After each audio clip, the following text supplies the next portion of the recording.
ഞാനവിടെ അതിർത്തിയില് നമ്മുടെ രാജ്യത്തെ സേവിക്കുകയായിരുന്നു. എന്നിട്ട് ആരോ ആരോ എൻ്റെ വീട്ടിൽ വന്ന് കളവ് നടത്തുകയായിരുന്നല്ലേ? അതും എൻ്റെ ഭാര്യയുടെ കൂടെ.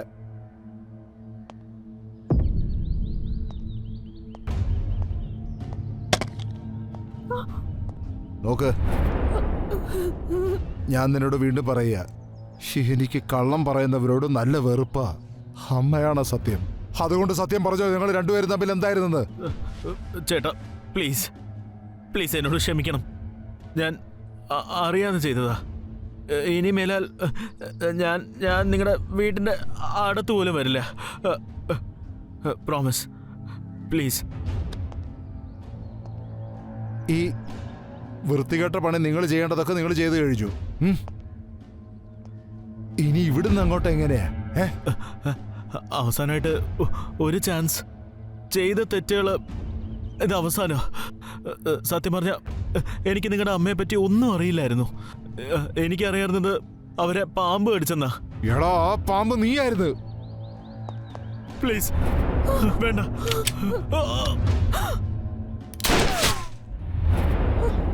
ഞാൻ അവനോട് പറഞ്ഞല്ലേ എനിക്ക് കള്ളം പറയുന്നവരോട് ദേഷ്യമാണെന്ന്.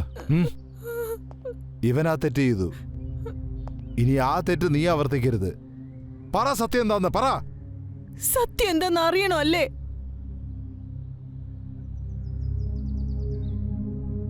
എന്റെ ഭാഗത്ത് എത്ര തെറ്റുണ്ടായിരുന്നു, അതിലും കൂടുതൽ തെറ്റ് നിങ്ങളുടേതായിരുന്നു. നിങ്ങളാണ് ഉത്തരവാദി. പക്ഷെ നിങ്ങൾക്കതൊന്നും അറിയില്ലായിരുന്നു. നിങ്ങൾക്കൊരു കാര്യം അറിയൂ, നമ്മുടെ രണ്ടുപേരുടെയും കല്യാണം കഴിഞ്ഞെന്ന്.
മോനെ, ഇത്രയും നേരത്തെ പോവാനാണെങ്കിൽ പിന്നെന്തിനാ വന്നത്?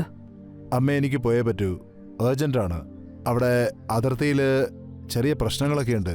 അപ്പോൾ വാറുണ്ടാകാൻ സാധ്യതയുണ്ട്. അതുകൊണ്ട് പോയേ പറ്റൂ. ശരി മോനെ, എല്ലാം സൂക്ഷിച്ചു വേണം. പിന്നെ സമയം കിട്ടുമ്പോഴേ ഒന്ന് ഫോണിൽ വിളിച്ചാൽ മതി. ഉറപ്പായിട്ട് വച്ചാ. ശരി മോനെ, ചെല്ല്. നിന്റെ ഭാര്യയെ പറഞ്ഞ് മനസ്സിലാക്ക്. അവള് നിന്നെ കാണാതെ പേടിച്ചിട്ടുണ്ടാവും. അത് ഞാൻ പറഞ്ഞ് മനസ്സിലായിക്കോളാം. ഇവനില്ലാതെ നമുക്ക് ആകെ ഒറ്റപ്പെടലായിരിക്കും. എന്ത് ചെയ്യാനടി, ഈ പട്ടാളത്തിലെ ജോലിയല്ലേ, ഒന്നും ചെയ്യാൻ പറ്റില്ല. അല്ല, എന്തുപറ്റി? നീ എന്താ ഇങ്ങനെ വിഷമിച്ചിരിക്കുന്നേ? നിങ്ങൾ എന്താ ഇങ്ങനെ? ഇനി നിങ്ങൾ എത്ര ദിവസത്തേക്കാണാവോ പോവുക? ഇത്തവണ യുദ്ധത്തിൽ നിങ്ങൾക്ക് വല്ലതും സംഭവിച്ചു പോയാലോ? ഞാൻ പിന്നെ എന്ത് ചെയ്യും? എടി, ഞാൻ പറഞ്ഞല്ലേ എനിക്കൊന്നും സംഭവിക്കില്ലെന്ന്. ജോത്സ്യനും പറഞ്ഞല്ലേ എനിക്ക് നല്ല ആയുസാണെന്ന്. ഈ അടുത്തിടെ മരിക്കില്ല. നിങ്ങൾക്ക് ഞാൻ എന്റെ ആയുസും കൂടി തരും. അതുമല്ല, നിങ്ങൾ ഇനി എത്ര ദിവസം കഴിഞ്ഞായിരിക്കും വരിക? അപ്പൊ എനിക്ക് ചെറിയൊരു റൊമാൻസിന്റെ ആവശ്യമുണ്ട്. എടി, ആ കഥ അടച്ചിട്ടാവട്ടെടി. കഥ അടയ്ക്കേണ്ട ആവശ്യമൊന്നുമില്ല. എല്ലാവർക്കും അറിയാം ഹസ്ബൻഡും വൈഫും മുറിയിൽ എന്തോ ചെയ്യാന്ന്. അതിൻ്റെ ഒന്നും ആവശ്യമില്ല.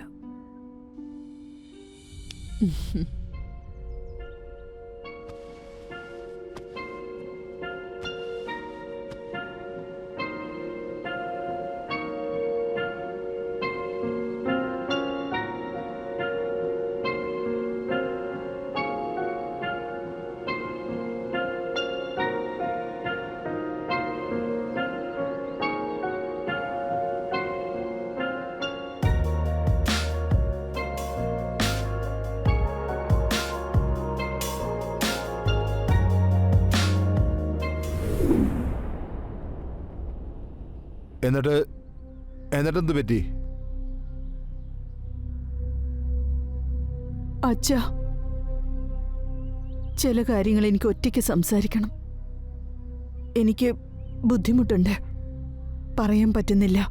അച്ഛനൊന്ന് പുറത്തേക്ക് പൊയ്ക്കോ. അത് ശരി, ഇപ്പൊ നിനക്ക് ബുദ്ധിമുട്ടുണ്ടല്ലേ? ചെയ്യുമ്പോ ബുദ്ധിമുട്ടൊന്നുമില്ലായിരുന്നോ? അച്ഛൻ എങ്ങോട്ടും പോകാൻ പോകുന്നില്ല. എവിടെ ഇരിക്കെ, മര്യാദയ്ക്ക് പറയാൻ നോക്ക് എന്താ സംഭവിച്ചെന്ന്.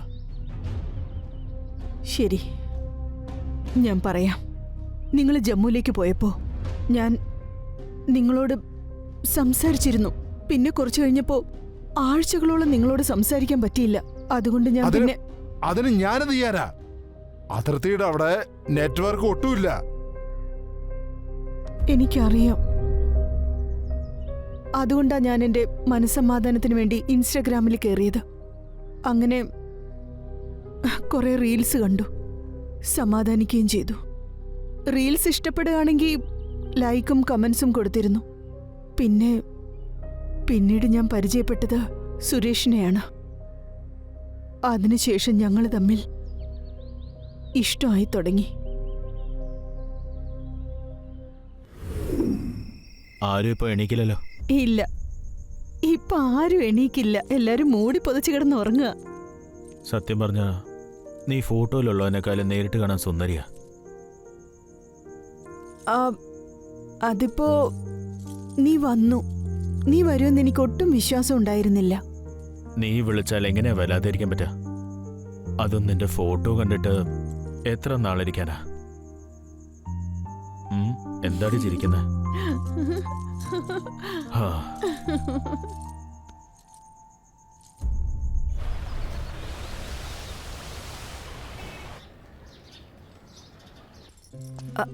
അമ്മ, എന്താ അമ്മേ? അമ്മയ്ക്ക് എന്തെങ്കിലും വേണമായിരുന്നോ? ഇല്ല മോളെ, എനിക്കൊന്നും വേണ്ട. ഞാൻ ഡോക്ടറെ കാണാൻ പോവായിരുന്നു. ഞാൻ തിരിച്ചു വരാൻ കുറച്ച് വൈകും, കാരണം അവിടെ ഒരുപാട് തിരക്കായിരിക്കും. അഥവാ മോക്ക് വല്ലതും വേണമെങ്കിൽ എന്നോട് പറയ്. വേണ്ടമ്മേ, എനിക്കൊന്നും വേണ്ട. ശരി, അഥവാ എന്തേലും വേണമെങ്കിൽ ഒന്ന് വിളിച്ചാ മതി. കേട്ടല്ലോ മോളെ? ശരി, എന്നാ ഞാൻ പോട്ടെ. ശരി.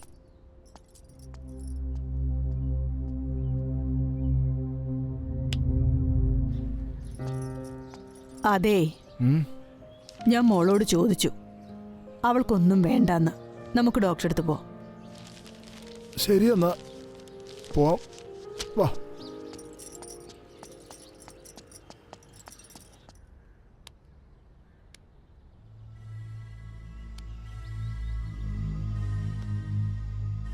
ഹലോ. Hello dear. ഫ്രീ ആണോ? നിനക്ക് വേണ്ടി ഞാൻ എപ്പോഴും ഫ്രീ തന്നെയല്ലേ? അതെയോ? എന്നാ പിന്നെ ഒരു കാര്യം ചെയ്, വൈകുന്നേരം വരെ വീട്ടിൽ ആരും ഉണ്ടാവില്ല. നീ എന്നെ കാണാൻ വരുമോ? വരുമോന്ന് ചോദിക്കരുത്, വന്നൂന്ന് വെച്ചു. എന്നാ ശരി, നമുക്ക് നേരിട്ട് കാണാം. കമേ.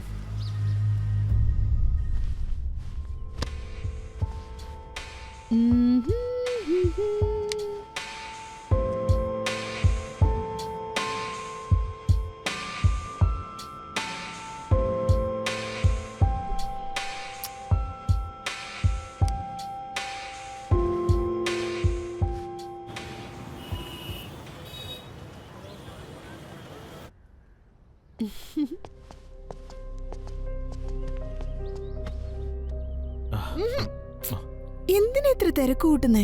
വൈകുന്നേരം വരെ നമുക്ക് സമയമുണ്ട്. പക്ഷെ നിന്റെ കൂടെ ഉള്ളപ്പോ സമയം ഇതാ ഇങ്ങനെയാ പോകുന്നത്. അതുകൊണ്ട് എനിക്ക് വെറുതെ കളയാൻ സമയമില്ല. ഒന്ന് സമാധാനിക്ക്.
അതെ, ഇനി എന്താ? നമ്മള് എല്ലാ സാധനങ്ങളും വാങ്ങിയല്ലോ, പക്ഷേ ചായപ്പൊടി വാങ്ങിയില്ല. എനിക്ക് ചായ കുടിക്കാൻ തോന്നുക. പ്ലീസ് നിങ്ങളൊന്ന് പോയി വാങ്ങിച്ചോണ്ട് വരുമോ? ശരി, എത്ര പ്രാവശ്യം കടയിലേക്ക് ഓടിക്കുന്ന നീ? ശരി, വാങ്ങിച്ചോണ്ട് വരാം. ശരി.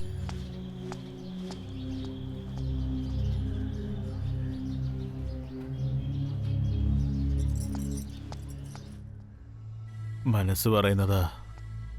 എന്റെ വീട്ടിൽ എന്താ ഈ നടക്കുന്നേ? അമ്മ ഇത്ര നേരത്തെ വന്നോ? ഒന്നുമില്ലമ്മേ. ഞാനത്ര പൊട്ടിയാന്നൊന്നും നീ കരുതണ്ട. ഞാൻ എല്ലാം കണ്ടു കഴിഞ്ഞു.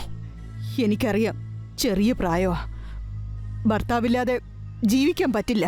പക്ഷെ ഇതൊന്നും അത്ര ശരിയല്ല. എത്രയും പെട്ടെന്ന് അവനെ വീട്ടിൽ നിന്ന് പുറത്താക്ക. ഞാൻ നിന്റെ അച്ഛനെ പുറത്തേക്ക് പറഞ്ഞു വിട്ടതാ. അച്ഛൻ വരുന്നതിന് മുമ്പ് ഇവനെ പിടിച്ച് പുറത്താക്ക്. ശരിയമ്മേ, ഓർമ്മയിരിക്കട്ടെ. ഇനി മേലാൽ ഈ പോക്കൃത്തരം കാണിച്ചു പോരുത്. മനസ്സിലായോ നിനക്ക്? മനസ്സിലായമ്മേ.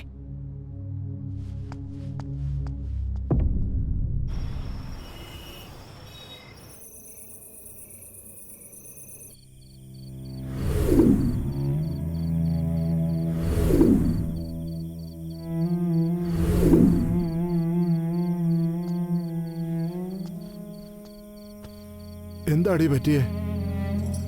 ഇന്ന് ഇത്രയും രാത്രിയായിട്ടും നീ ഇവിടെ ഇരിക്കുക? എന്താ ഈ ആലോചിക്കുന്നേ? നിനക്ക് അസുഖമൊന്നുമില്ലല്ലോ? എനിക്ക് ഒരു അസുഖവും ഇല്ല. ഞാനൊരു ദുസ്വപ്നം കണ്ടതാ. അപ്പൊ തൊട്ട് ഉറക്കം വരുന്നില്ല. സാരമില്ല, പേടിക്കേണ്ട ഒരു കാര്യമില്ല. വാ, പോയി കിടന്നുറങ്ങ്. എനിക്ക് നിങ്ങൾ പോയിക്കോ, ഞാൻ പിന്നെ വന്ന് കിടന്നോളാം. ശരി, വേഗം വന്നേക്ക്. ശരി.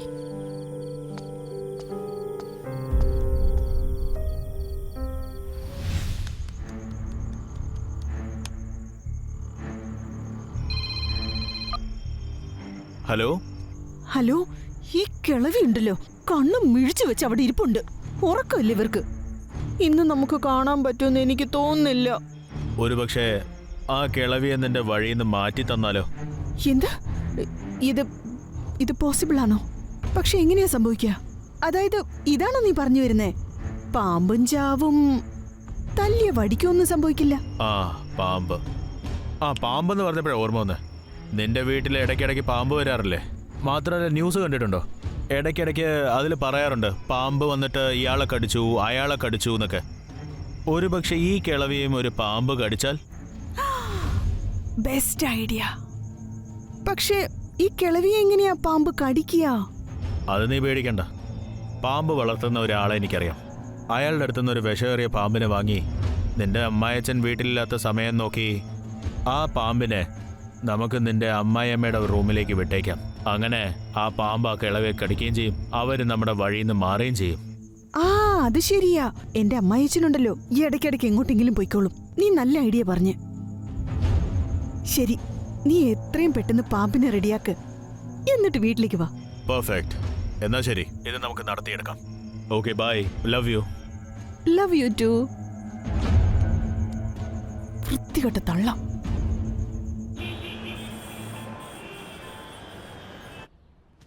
എടി സുഗന്ധേ, എവിടെയാ നീ? ഞാനില്ലാതെ നിങ്ങൾക്ക് ഒരു സമാധാനം ഇല്ലല്ലേ? ദാ നിങ്ങളുടെ മൊബൈൽ, പിന്നെ ദേ പേഴ്സ്. പിന്നെ കൂട്ടുകാരെ കാണുമ്പോഴേ കൂടുതൽ സർബത്ത് കുടിക്കാൻ നിൽക്കണ്ട. ഓഹോ, എടി ഭാര്യയെ, ഇത് പണ്ഡിതന്മാരുടെ കല്യാണമാ. ഇവിടെ അതുപോലുള്ള സംഭവങ്ങളൊന്നും നടക്കില്ല. ഈ കാര്യം നമുക്ക് നേരത്തെ അറിയായിരുന്നെങ്കിൽ ഞാൻ അത്രയും ദൂരം പോവില്ലായിരുന്നു. ഞാൻ ഇവിടെ വരെ പോയിച്ച് തിരിച്ചു വരില്ലായിരുന്നോ? ഇനിയിപ്പോ കണ്ടില്ലേ, നാളെ ഉച്ചയ്ക്കേ വരൂ. ഓക്കെ അല്ലേ?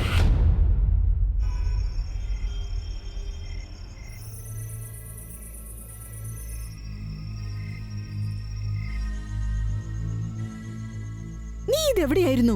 തള്ള കിടന്നുറങ്ങി. ഇനി എഴുന്നേറ്റാലോ? എടോ, ഞാൻ തന്നെ ഗേറ്റിന്റെ അവിടെ ഉണ്ട്. നീ അവിടെ എന്താ ചെയ്യുന്നേ? വേഗം കേറി വാ. ദാ വരുന്നു.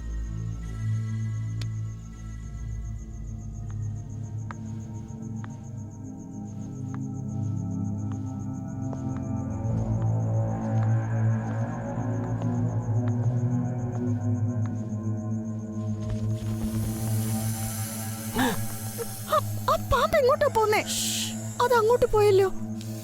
നീ വിഷമിക്കണ്ട, ഇത് നോക്ക്, എൻ്റെ കയ്യിൽ വിഷമുണ്ട്. ഞാൻ ഈ കിളവിയുടെ ബോഡിയിലേക്ക് ആദ്യം പാമ്പ് കടിച്ച പോലെ ഒരു മാർക്ക് ഉണ്ടാക്കും. എന്നിട്ട് ഈ സിറിഞ്ചിലുള്ള വിഷം അവരുടെ ശരീരത്തിലേക്ക് കയറ്റും. അപ്പം എല്ലാവരും വിചാരിക്കും പാമ്പ് കടിച്ചെന്ന്.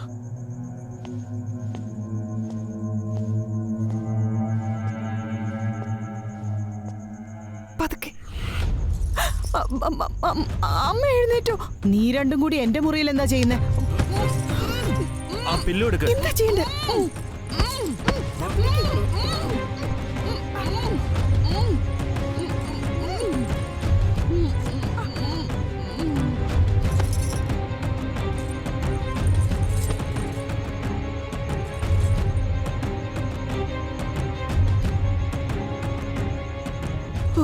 ചത്തു.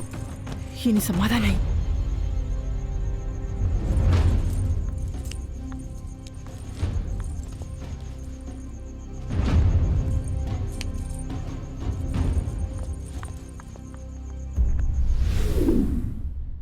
ഇനി അവിടുന്ന് അങ്ങോട്ട് ഞാൻ പറയാം.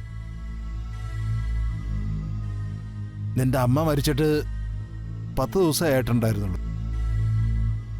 ഞാൻ ഈ മുറിയിലിരുന്ന് ഇങ്ങനെ ആലോചിക്കുകയായിരുന്നു. സുഗന്ധനെ പാമ്പാണ് കടിച്ചത്. അപ്പൊ അങ്ങനെ വരുമ്പോ അന്ന് ഈ വീട്ടിലെ പാമ്പ് വന്നിരുന്നു. അത് അയലത്തെ വീട്ടുകാരും പറയണ്ടായി. പിന്നെ പോസ്റ്റ്മോർട്ടം റിപ്പോർട്ടിൽ ഈ കാര്യം കൺഫേം ആയിരുന്നു. അതായത് സുഗന്ധയുടെ മരണം പാമ്പ് കടിച്ചിട്ടാ സംഭവിച്ചതെന്ന്. പക്ഷെ അതിനകത്ത് ഹാർട്ട് അറ്റാക്ക് ആണെന്നും പറയുന്നുണ്ട്. അപ്പൊ ഹാർട്ട് അറ്റാക്ക് ആയിരുന്നെങ്കിൽ അന്ന് മരുമകളോട് സഹായം ഒന്നും ചോദിച്ചില്ലേ? ഈ പാമ്പ് കടിച്ചപ്പോഴും മരുമകളോട് സഹായം ചോദിച്ചിട്ടുണ്ടാവുമല്ലേ? ഇതെന്തൊക്കെയാ ഞാൻ ഈ ആലോചിക്കുന്നത്? അല്ല, എന്തോ വീണ ഒച്ചയല്ലേ കേട്ടെ?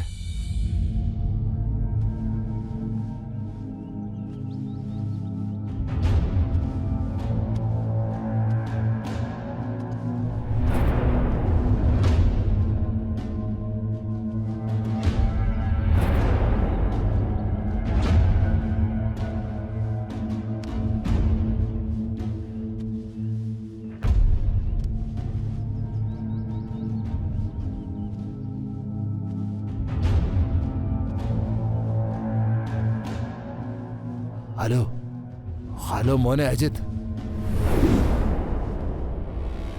നീ ചെയ്തതിനൊക്കെ അതിനൊരൊറ്റ ശിക്ഷയേ ഉള്ളൂ, മരണം. ഹേയ്, വേണ്ട മോനെ വേണ്ട. നിന്റെ മുമ്പിൽ ഇപ്പോ ഒരു വലിയ ജീവിതം തന്നെ കിടപ്പുണ്ട്.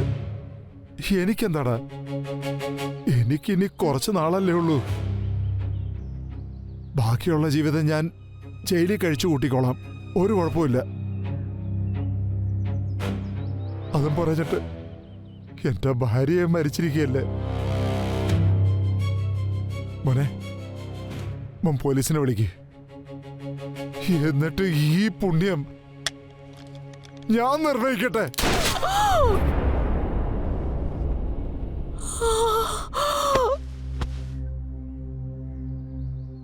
Hello police station.